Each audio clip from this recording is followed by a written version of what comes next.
na ipahayag ang katotohanan. Mary, our model, when she heard that she will become the chosen mother of God's only Son and said, how can this be? Medyo nagulumihan siya, or there was a little fear probably in her heart. How can this be?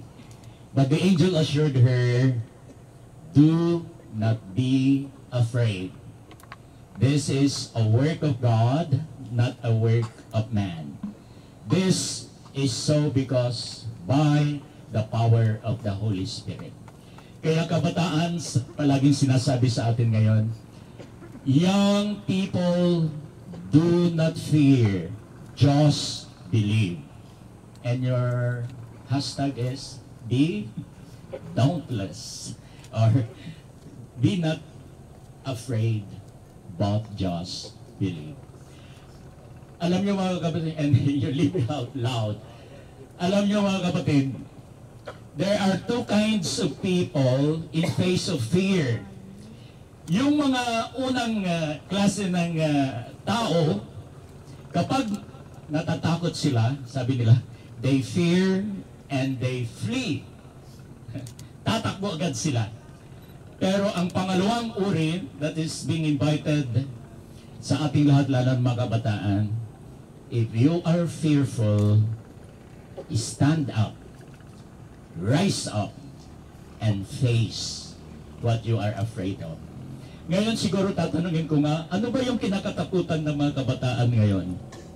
Mawalan ng cellphone, awanti signal, awanti wifi, at lalong-lalo na siguro mawalan ng girlfriend, ng boyfriend, or ma-break ang family. What am I fearful of? Ano ang kinakatakutan ko sa buhay? May we look on Mary, that in all uncertainties, she stood up and with full courage responded to the will of God for her and said, Opo, yes, I am just a servant of the Lord. May your will be done. My dear young people, live out your yes by trying to say, be not afraid, just believe. At panghuli, mga kapatid, we are called, empowered to share and tell the love of God.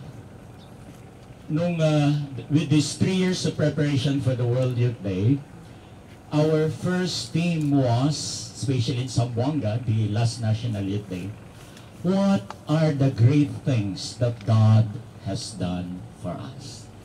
Ano yung mga dakilang